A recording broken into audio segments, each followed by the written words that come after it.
Tablet ukurannya mini, punya powernya kenceng, speakernya bagus, punya paket penjualan yang lengkap, layarnya juga cakep ya. Udah jelas, ini adalah Lenovo Legion Tab Gen 3 ya. Gue udah bikin videonya tentang ini, dari unboxing sampai video shortsnya ini, kayaknya banyak banget yang suka dengan tablet ini nih. Apalagi dia punya power yang kenceng ya, pakai si 8 Gen 3 ya. Walaupun sebenarnya sangat disayangkan karena Lenovo ini sebenarnya punya varian yang lebih baru lagi, yang pakai 8 Gen Elite, tapi mereka nggak masukin resmi ke Indonesia.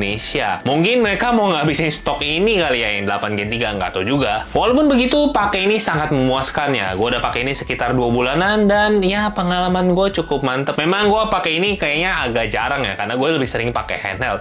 Tapi walaupun begitu, setiap gue pakai tablet ini, gue langsung merasa puas banget untuk pakai ini. Sebelum kita mulai reviewnya, ya jangan lupa like, subscribe, dan kalau kalian mau bantu donate di Saweria juga boleh nih. Gue udah taruh di sini ataupun di bawah linknya. Sama jangan lupa kalau kalian mau beli produknya dengan support channel ini, kalian bisa klik dari link bawah ya, link produknya di bawah. Oke, kita langsung aja mulai si Lenovo Legion Tab Gen 3. Tentu hal pertama yang pasti gue bahas adalah tentang prosesornya sendiri. Prosesornya pakai Snapdragon 8 Gen 3 yang gue udah sebutin di awal, dan ini punya power yang sangat mantep ya. 8 Gen 3 ini udah support banyak drivernya, udah lebih mateng ya, dan di game-game lain pun juga udah banyak lah yang bisa unlock sampai 120 atau bahkan 144 Hz udah bisa unlock loh. Nanti gue akan tunjukin di pas gameplay testingnya ya. Nah, seperti yang gue bilang di awal, ini kan kayak iPad mini yang punya ukurannya kecil. Jarang banget sebenarnya ada tablet Android yang ukurannya kecil tapi punya power yang kenceng ya.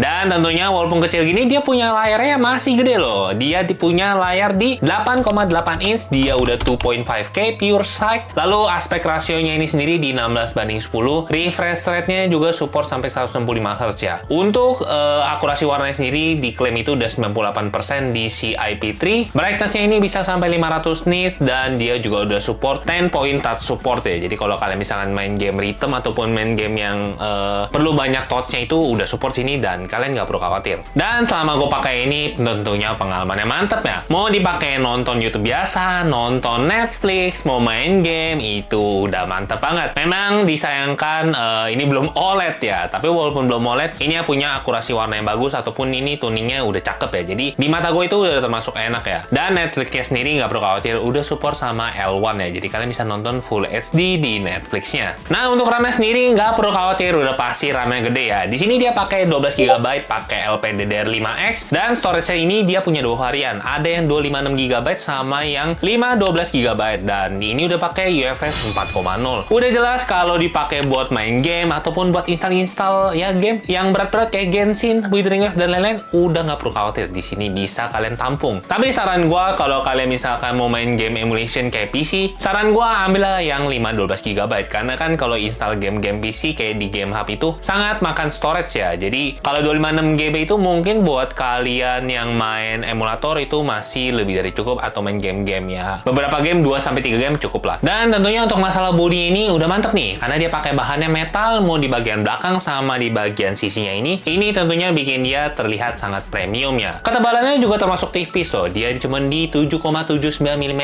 Yang ini enak banget kalau kalian pegang ya, kayak kalian nih lihat ya. Ini sangat nyaman untuk dipakai satu tangan pun juga enak karena ini nggak terlalu berat. Beratnya sendiri juga ada di 350 gram ya. Jadi ini termasuk ukuran yang cukup nyaman untuk dipegang satu tangan ya. Udah itu untuk di bagian sisi-sisinya kalian bisa lihat ya. Kalau di bagian kiri dia ada lubang speaker, sama di bagian kanan sama. Yang speakernya ini tentunya udah mantep nih. Apalagi dia juga udah dukung sama Dolby Vision Atmos ya. Dan kalau kita lihat di bagian samping kanan ini ada tombol power sama tombol volume, dan dia juga ada lubang mic-nya 2 biji nih. Dan untuk di bagian kanannya ya tadi ada speakernya sama ada lubang Type-C buat charging, ini charging yang normal. Dan kalau kita putar lagi di bagian kirinya, ini ada charging yang di bagian samping nih, yang tentunya kalian bisa pakai buat charging sambil colok ke controller ya. Tentunya ini mantep banget. Tapi untuk bagian bodinya ini sebenarnya udah bisa dibilang nggak perlu khawatir sih, tapi agak fingerprint magnet ya. Kadang-kadang ini gue sering nih, ini gue pegang dikit aja, dia ada fingerprint magnet. Mungkin buat kalian yang tangannya gampang berminyak atau gampang berkeringat, ini ya bisa agak mengganggu ya. Tapi nggak perlu khawatir karena kan di paket penjualannya sendiri dia juga udah dapet casing yang bentuknya honeycomb gini ya. Udah itu dia juga dapet cover case juga nih, yang ini pakai magnet juga. Ini gue suka banget sama casingnya ya. Jadi kalau kalian mau pakai di tas, kamu full cover, tinggal pakai kayak gini dan pasang ke tabletnya. Atau kalau kalian misalkan lagi di rumah kan males mau pakai begini, mesti buka tutup, pakai aja si covernya ini ya. Dan untuk speakernya sendiri ya tentunya ini mantep banget ya. Walaupun hanya 2 di bagian kiri dan kanan, bukan 4, itu suaranya sangat enak dipakai buat nonton, main game. Apalagi dia juga udah support sama Dolby Atmos ya. Mungkin kalian bisa langsung denger sendiri untuk suara contoh dari speakernya si Lenovo Legion Tab Gen 3.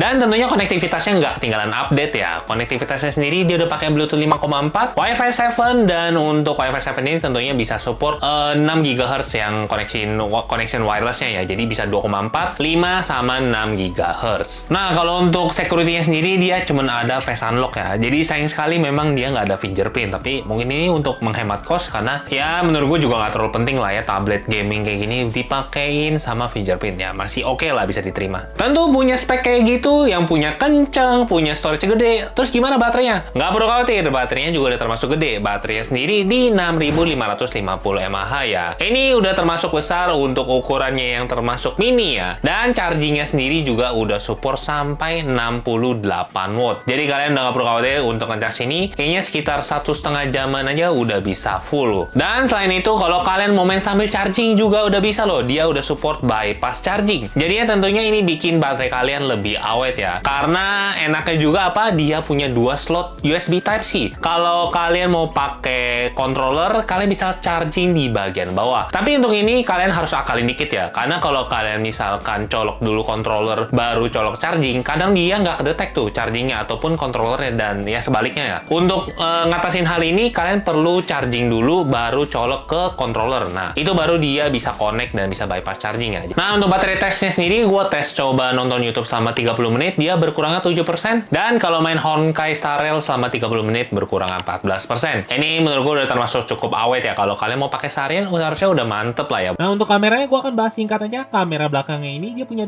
satu 13 megapiksel bisa autofocus, yang kedua 2 megapiksel makro, dan ini juga ada flashnya ya. Untuk hasil fotonya gue akan kasih lihat singkat aja nih. Nah, kalau kamera depannya sendiri dia 8 megapiksel yang hasil fotonya sebenarnya cukup oke. Tapi pas gue lihat video di previewnya itu bagus, tapi ternyata hasilnya kurang oke ya. Nanti kalian bisa langsung nilai sendiri untuk hasil video kamera depannya. Oke, ini contoh perkembangan videonya di 4K 30 fps ya, karena dia cuma bisa di 4K 30 fps-an. Dan ya ini contoh di kondisi ruangan pakai lampu normal ya, gue nggak pakai lighting lain, dan ya hasilnya standar aja lah ya. Ada noise kok beberapa, dan tapi gue aneh sih, ini gue merasa dia agak lumayan patah-patah ya. Iya, kalau untuk kameranya kayak gini sih perekaman videonya. Kita bisa zoom 2 kali juga pakai kamera. Ini tele bukan ya? Ya lupa lah. Kayak gini. Tapi emang agak aneh sih ini, kayaknya kalau kurang cahaya dia agak kedut-kedut, suka patah, gagal fokus. Ya, kira-kira segitu untuk sekilas perekaman videonya di kamera belakang. Nah, ini kalau contoh perekaman kamera depannya dari si Lenovo Legion Tab Gen 3 ya. Kamera depannya menurut gue cukup oke untuk ruangan cukup cahaya. Setidaknya mukanya masih jelas ya, walaupun sudah jelas pasti ada noise ya.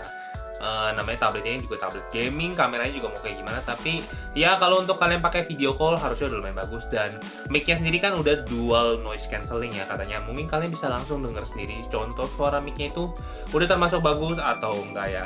Jadi ini contoh sekilas saja perekaman kamera depan dari Lenovo Legion Tab Gen 3 ya, kayak gitulah. Nah, untuk OS-nya sendiri dia udah pakai Android 16 yang bisa update sampai Android 17 nih. Memang ini udah nggak bisa update lagi sampai 18 terusnya karena ini kan tabletnya udah agak lama ya Gen 3 ini.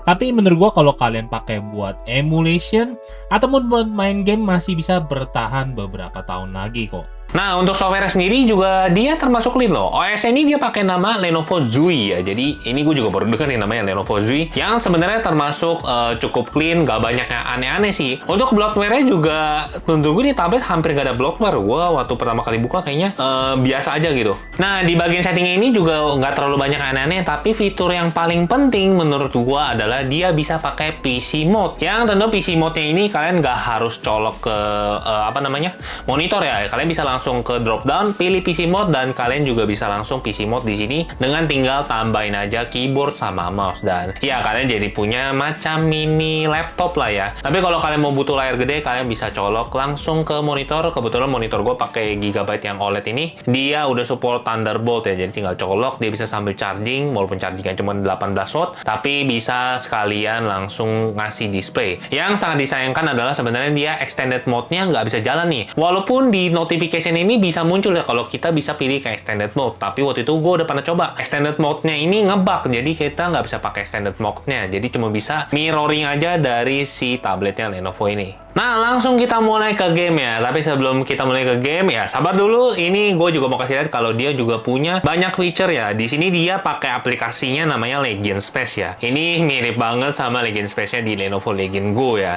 Tapi ini agak berbeda. Ini khusus tablet, dan di sini kita bisa lihat untuk game di sini listnya ada apa aja. Tapi di sini sebenarnya nggak terlalu penting sih, karena nggak ada yang bisa diatur. Kalian cuma bisa lihat performance yang nggak terlalu penting, dan juga ada profile buat kayak nambahin background musik, sound effect. Ini nggak terlalu guna sih. Yang guna adalah setelah kalian buka gamenya ya. Nah, kita bisa lihat connection ping-nya ini sendiri dia berapa ms di sini. Lalu juga ada floating display yang bisa nunjukin CPU, GPU, frame rate sampai temporary sampai temperatur di sini, sama bisa juga ada floating untuk baterainya ya. Kalau gue sendiri udah itu ada mode lain kayak timer, screen record, hang up, bypass charging, yang tentu ini hal yang penting ya, yang tadi gue udah jelasin cara pakainya juga. Nah, selain itu di sini tentunya yang paling penting adalah di sini kita bisa ganti mode-modenya ya. Mode yang paling normal itu dia ada di balance, sama kalau kita klik lagi muncul ini yang di performance, yang biasanya selama gue main game gue selalu nyalakan di mode performance. Nah, langsung aja kita mulai testing gamingnya ya. Di sini gue langsung bahas aja secara singkat. Kalau untuk game-game Android mah udah nggak perlu khawatir, lancar. Kayak contohnya misalkan mau main Honkai Star Rail itu udah pasti 60 fps-an, Zenless Zone Zero itu juga kalau nggak 60 biasanya dapetnya di 50-an ya. Kayak Withering Wave juga sama. Di sini gue pakai settingan Very High, itu bisa dapet di 50-60-an ya. Nah, kalau main 3 game itu lancar kan. Gimana kalau game baru ya? Arknight Anfield di sini juga bisa kalian main dengan Very High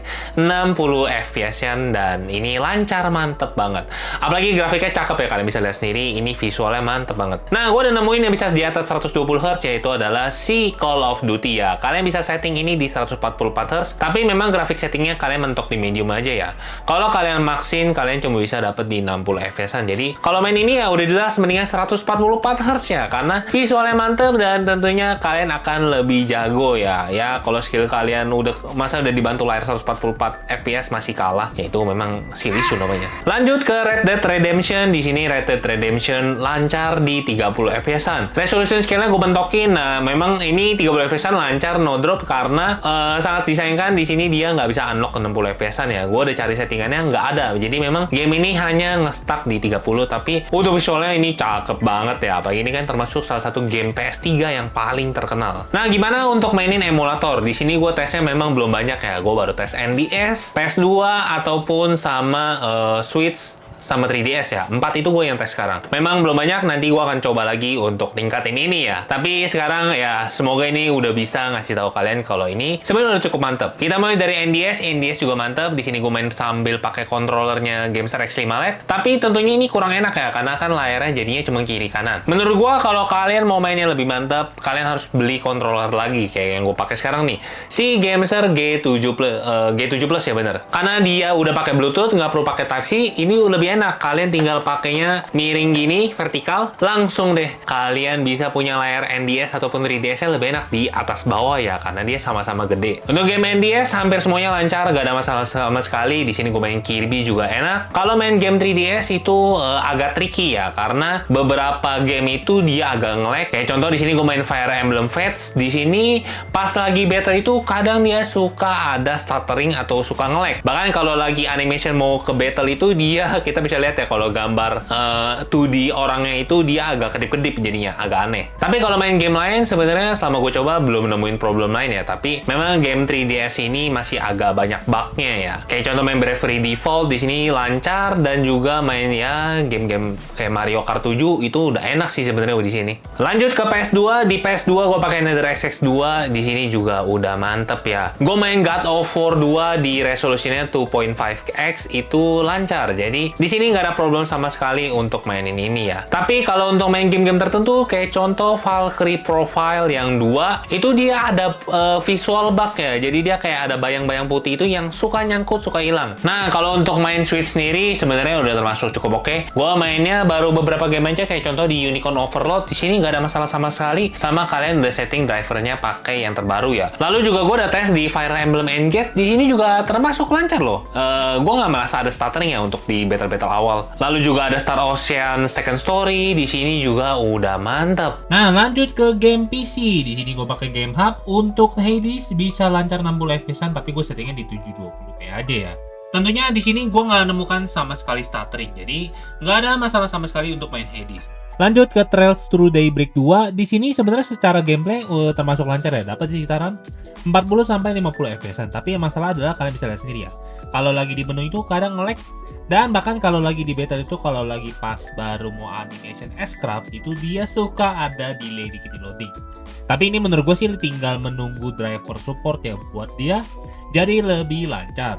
Nah, Final Fantasy 7 Remake di sini gue juga termasuk lumayan lancar loh. Gue sih cukup seneng ya main di sini, dan untuk suhunya sendiri setidaknya belum nyampe ke 90 derajat ya, walaupun 80 derajat sebenarnya udah lumayan tinggi. Tapi secara battle dia jarang ada stuttering. Jadi memang kalau lagi frame drop itu masih termasuk enak dilihat ya. Jadi dia di kisaran 30 sampai 40 FPS-an. Atau kalau misalkan PC kalian udah kenceng ya, mendingan langsung aja remote play ya. Mau remote play-nya ke PC ataupun ke PS bisa. Kalau di PS gue pakai PXP di Android, dan ini udah bisa ngedetek kontrolernya ya. Karena PS Remote Play itu sendiri mesti pakai DualShock. Sedangkan kalau untuk PC gue pakai aplikasi Artemis sama Apollo untuk di PC-nya, dan sangat lancar selama connection WiFi kalian udah bagus. Nah, untuk paket penjualannya sendiri, langsung aja kita kasih tahu ya. Kalau untuk paket penjualannya, ini kotaknya termasuk cukup gede, karena di dalamnya ini kalian udah dikasih sama paket anti gores sama casing folio case-nya yang tadi gue udah tunjukin juga ya. Jadi, untuk pemasangannya juga enak. Dan untuk anti gores ini ada banyak alatnya yang tentunya bikin masangnya lebih mudah ya. Selain itu ada tabletnya sendiri, ada juga sama chargingnya sama buku manual ya. Itu aja yang ada di sini. Nah, untuk harganya sendiri sebenarnya agak sulit untuk menemukan harga officialnya ya. Tapi kalau di Shopee sendiri harga untuk yang varian 256GB itu di sekitar 7,1 sampai 7,2 jutaan. Dan kalau yang 512GB itu biasanya di 8 juta ya. Kadang bisa turun ke 7,8 sama 7,9, yang tentunya ini bikin harganya cukup mantep loh. Ya, jadi itu aja review tentang si Lenovo Legion Tab Gen 3 ini. Selama gue pakai Lenovo Legion Tab Gen 3 ini sangat mantep ya. Punya layar 8,8 inch yang punya akurasi warnanya bagus, dipakai buat nonton, main game mantep, ditemani speakernya yang mantep, apalagi juga dia punya dua lubang Type-C yang satunya bisa langsung kalian colokin sama controller dan langsung bisa main juga sambil bypass charging. Udah itu kalau untuk main game emulation tentunya udah hampir kebanyakan lancar sih. Memang kalau game-game yang berat gue belum tes ya di sini. Tapi kalau untuk main game hub, game native juga main Final Fantasy 7 Remake udah cakep ya. Ya, jadi itu aja sekilas tentang review Lenovo Legion Tab Gen 3. Kalau kalian suka dengan video ini jangan lupa like. Kalau nggak suka boleh dislike, dan kita ketemu lagi di video selanjutnya ya. Gue Kelvin pamit dulu, dan jangan lupa support dengan subscribe ya. Bye.